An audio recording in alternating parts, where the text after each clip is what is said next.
Covenant Eyes podcast. Karen Potter here, joining you from Covenant Eyes. And of course, I've got Rob with me today. Hey, Rob, how's it going in snowy Michigan? Hey, Karen, good. Enjoying the snow here. It's our first snow of the year, really. So kind of nice. Yeah, it's okay. I'll be glad when it's gone. Yeah, definitely.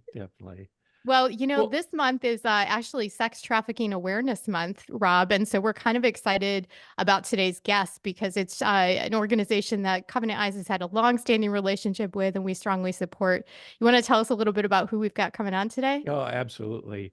So our guest today is Haley McNamara with NCOSE, the National Center on Sexual Exploitation. And Haley is just amazing. I mean, her bio, she's got a whole page of bio. I have like 2 or 3 paragraphs, so I'm a little jealous, but she's very accomplished. Let me tell you a little bit about her, and then I'll let her fill in all the details. But Haley is vice president of the U.S.-based National Center on Sexual Exploitation, or NCOSE. She's also the director of the International Center on Sexual Exploitation in the UK.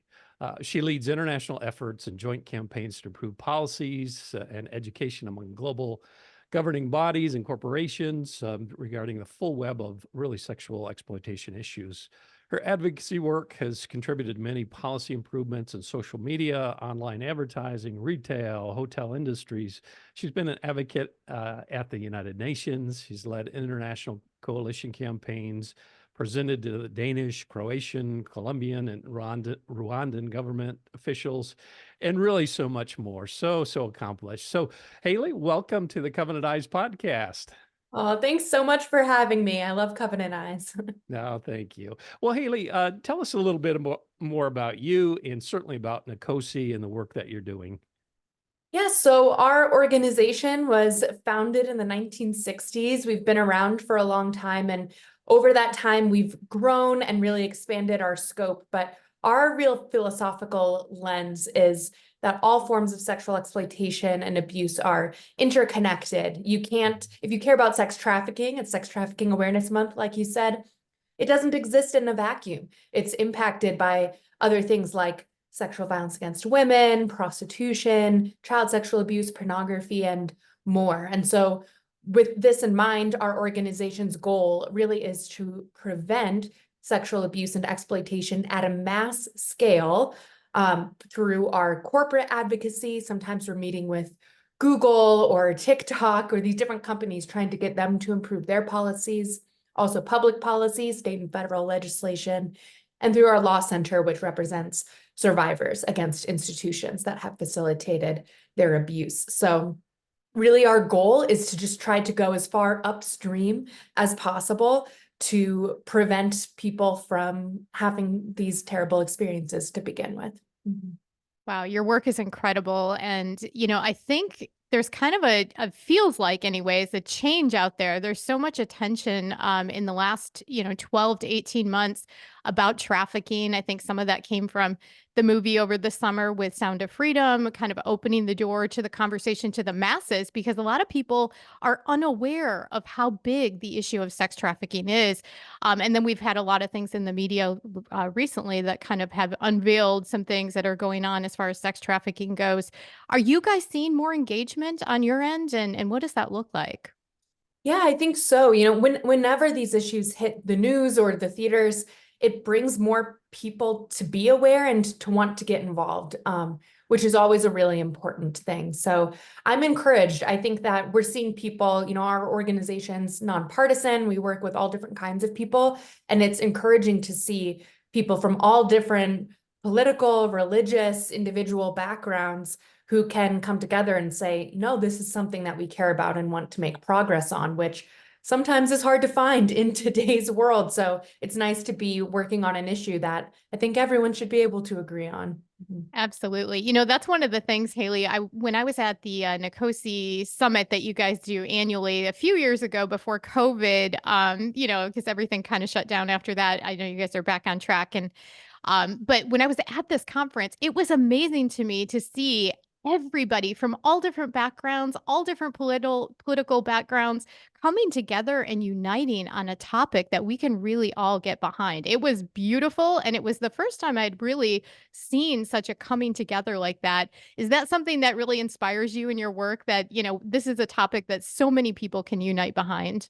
Oh, it really does. And you're right. Our summits, they stopped or they went online for a few years, but it's back this August. So we'll send Yay! you information about it.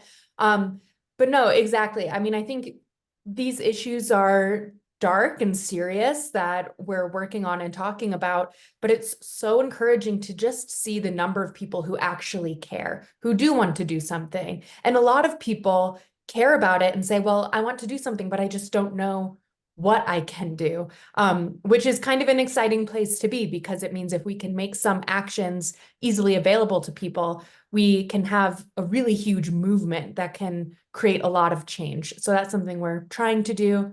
But it is encouraging to see how many people really do care.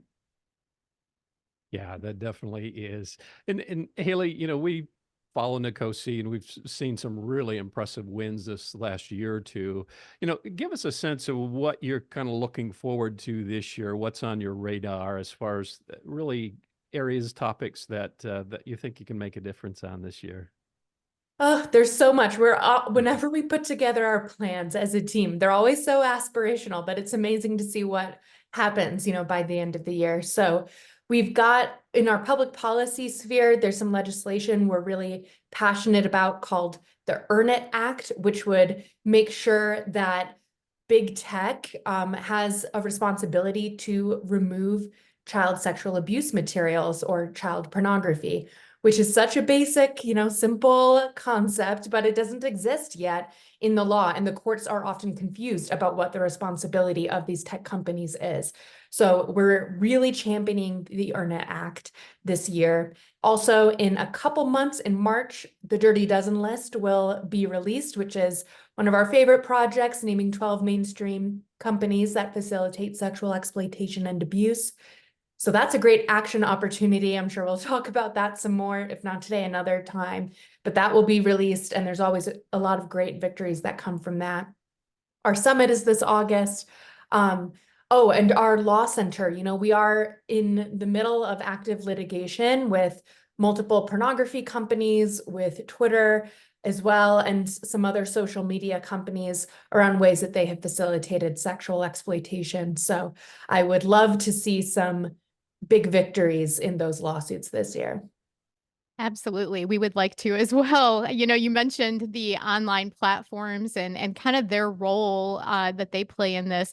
Can we dive into that a little bit deeper as far as, pornography kind of is that gateway to, and it fuels the sex trafficking industry. And how are these online platforms responsible for that, and not taking accountability for their part in that process?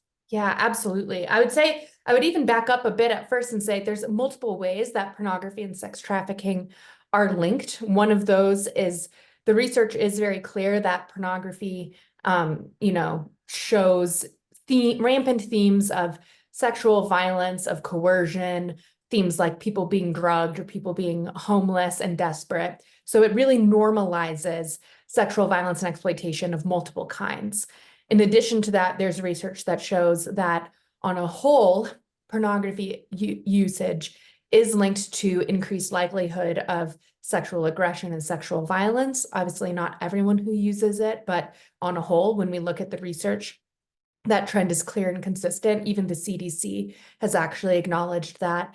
And there's also some research that shows that pornography usage is linked to increased likelihood of buying sex. So for some people, as I'm sure those who listen to the Covenant Eyes podcast are aware of the issue of escalation with pornography use, that for some individuals, it might lead to viewing more material over time or more extreme material over time, more shocking material. For some, it leads them to act out in the physical world, going out and purchasing a person, which is something that they wouldn't have done in the first place. And that demand, is what fuels the sex trafficking marketplace. Sex buyers are the sole revenue source for sex trafficking. So we see all of these ways that pornography is linked with sex trafficking, but I think in the last couple of years, the reality of sex trafficking being filmed or non-consensual materials being monetized and therefore becoming sex trafficking materials on mainstream pornography platforms, this issue has really risen to the top of a lot of people's public consciousness. So, and that's what our lawsuits are right now against Pornhub and also against XVideos, where in one case we know of a 16-year-old girl involved in one of our lawsuits who was being sex trafficked and abused in just the complete state of vulnerability, and what her abuse was filmed and uploaded to Pornhub and monetized and shared there. And over the last couple of years, it's just come out increasingly through ethics committee hearings at the Canadian government level, to these lawsuits, to survivors, and even whistleblowers speaking out, sharing how these platforms have long operated essentially like a YouTube, where anyone could upload anything that they wanted, and there was no meaningful age or consent verification of the individuals who are portrayed in the videos. And so what that has led to is significant amount of sex trafficking, non-consensually shared videos, and even child sexual abuse materials being uploaded to mainstream pornography platforms. And there's just been a total disregard within the pornography industry for this issue. They're starting to get a little bit more concerned about it now that there's lawsuits, and they have had federal investigations against them and more. And so now they're starting to do a few things to make it a bit better, but the core problem is still there. Even now, it's still possible to have videos on those platforms where you don't see someone's face. There's no way to verify their age or their consent. So that is a really real way that these platforms are facilitating sex trafficking in a really active way. Haley, these mainstream media platforms, are there any that really are concerned about this issue? Are there any that are working with you in some way, concerned about this issue, and not just through litigation concern, but really do want to make some efforts and some changes in there? Is there any hope in that they're really trying to do the right things with this issue? Yeah, that's a great question. And thinking about the mainstream, kind of social media companies, I will add, this problem of non-verified and abuse materials, it's also happening on mainstream platforms as well. I think I mentioned, we have a litigation against Twitter, or X, I guess it's now called, for similar things, right? So I think any platform that allows sexually explicit materials to be posted on their site is operating with complete disregard for the harm that they're inherently facilitating, because they don't have the infrastructure to verify age or consent. So that's one thing I'd say. As far as good actors, it's really interesting. In meeting with a lot of these companies, there's good people who work in them. And we've met with Snapchat, TikTok, Instagram, Google, and more. And there's people in there who have said, we're parents too. We care about this issue. We're trying to do our best. What we often are seeing is that the trust and safety teams that are responsible for the protection of children just don't have a lot of political power within their own companies. They're for-profit companies, so they're focused really on, well, what's the new product that we can create, and taking the time to slow down and fully test out all of the ways that it could be used to harm people and how you could mitigate that slows down the ability to make money. And so it's interesting because we've had some conversations with these corporations where they'll even say, they don't want bad press about exploitation happening on their platforms, but in some ways it can be helpful to those on the trust and safety teams to make it a priority for those at a more executive level. So I would say, in all of these mainstream companies, I think a lot of people are really trying to do a lot of good. There's some companies that are doing better than others, but Are there any companies that I would give a gold star? You can trust them without, like, with your whole family and never have to be concerned about them? I don't know if I could fully trust any of them. They all have some different loopholes or vulnerabilities at the end of the day. Mhm. That's a good word of caution to a lot of our listeners out there that are parents. You have to understand each platform and the dangers that are on there. Haley, with your work, I'm assuming you are well connected all over the globe. There's been a movement of age verification in some countries and places overseas, and there's been some movement even in our own country in different states. Is that helping our movement? And can you talk a little bit about some of the changes that you're seeing in that space, at least, that's helping? Yeah, this concept of age verification, of keeping children off of pornography platforms, is catching like wildfire, I think, internationally. Countries like France and Germany and others, the UK, I know Canada's been in deep debates about it for a long time. Many countries are pursuing this. And I honestly think that within 10 years, it's going to be the norm more so than the exception. I think it's common sense. People understand it. It's not infringing on adults. It's just protecting children from it. And it's in line with the way that we think about things like buying tobacco or buying alcohol. So I think it's so common sense that I do believe that we're, at the beginning of what's going to be a worldwide shift in how we approach these things. In the States, yeah, there are a number of states that are pursuing age verification. There's also some complementary legislation that NCOSE is really passionate about, called device filter legislation. And they work really well together. Like, if any state passes both age verification, which requires the pornography website itself to, with a third party and respecting privacy regulations, et cetera, verify that you are an adult. The age verification kind of puts that onus on the pornography platform to make sure that they have that safety check in place.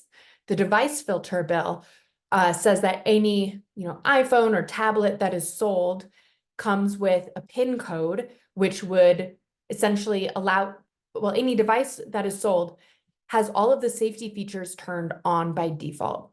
All of these safety features exist on our tablets and iPhones already, but on the iPhone, it takes like 31 steps to turn on all of the parental controls and safety features.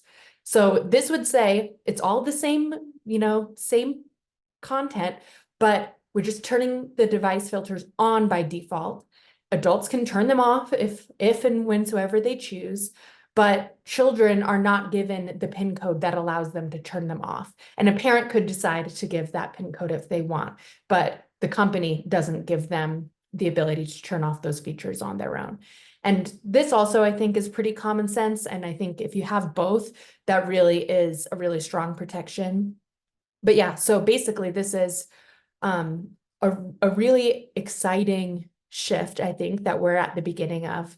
And I would just, for anyone concerned, reaffirm that this isn't actually a new approach. Age verification online has been happening in other ways for decades. There's actually an Age Verification Providers Association where they have really established guidelines and best practices for how to avoid user data being hacked or privacy, making sure it's age identification and not identity verification. So sometimes you hear misinformation that, suddenly your name is going to be connected to anything that you watch online. And that's really not the way that the technology works. So given that strong technology background, and I think the fact that people are tired of their children being exposed to their content, I think that there's a very bright future for age verification.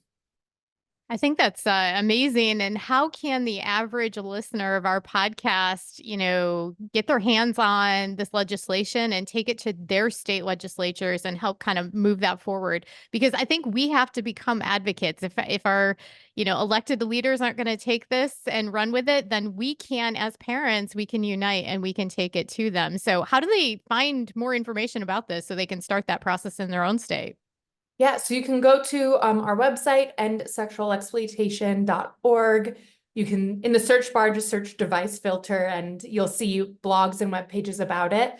But especially if you are hearing this and thinking, well, maybe I could bring something or suggest something in your state, you can email us. Email us directly at public@ncose.com, NCOSE.com. And we would love to connect with you, because a lot of people get a little nervous around being involved in state legislation. They feel like, well, I'm not an expert, I don't know. But the fact that you are a constituent in your state actually gives you so much weight when you contact your legislators. And we are happy to give you talking points and walk you through the process. So we would love if anyone's thinking, well, maybe I could, but I'm nervous, send us an email. We'll get on a call with you. That's awesome. We'll make sure that we put all that information in our show notes for our listeners that might be driving or at the gym, because you're definitely going to want to take a look at that. Haley, another interesting thing, though, I think these are great next steps. I think these are no-brainers. Like this needs to happen regardless, but it still doesn't solve the exploitation problem, right? Because, putting age verification out there, it must happen. It needs to happen, but it still doesn't stop people from being exploited on these pornography websites, right? So we still have more work to do, but I think this is a great next step. I just want to call that out. Yeah. I completely agree. And that's one reason why, we're pursuing civil litigation. In our civil litigation, some of our requirements are for them to change their business model. If we win, or if they ever wanted to settle. But in addition to this, I think we need criminal investigations and criminal accountability for some of these platforms who, in my personal opinion, the level of knowledge of what they've been facilitating goes beyond plausible deniability. And so I think for some of these, there just needs to be that other layer of accountability. Well, Haley, you guys have been doing such wonderful work and so important also. As we wrap up today, just any kind of last thoughts? We obviously have a lot of churches on here, a lot of Christian groups, organizations. Any words for them and encouragement or advice on how they can get more involved? Yeah, thank you for caring. That is such an important first step. And I just would challenge or ask anyone listening to think, what is one step beyond care that they could take? What's one action they could take? Whether it's we actually have simple actions on our website where you can email your legislator about legislation like the Earn It Act or a device filter bill, or you can contact a company like Google or Instagram, which are currently on Google's not on our Dirty Dozen list right now, but Instagram is and Snapchat is. You can send them messages directly asking them to make improvements. And those kinds of actions, over the years, we've seen them make a difference. We've actually had companies tell us, we're getting hundreds of emails a week. Okay, let's have a meeting and talk about what we can improve. So at dirtydozenlist.com, you can take action around the mainstream companies. And then I think just any support, care, prayers that you can give towards the litigation and survivors who are taking the very difficult step of speaking out against some of these exploitive companies is also always appreciated. So I just say, in one way or another, take one small action step today, and every small action step makes a huge difference in totality. So really grateful for everyone being involved. Thank you so much, Haley, for sharing all the work that you're doing at NCOSE, and we will continue to hold you up in our prayers and continue to support and share the message with our listeners. We'll have you guys back. I think it's in March when the next Dirty Dozen list comes out. So yeah, we've got you guys coming back to share that.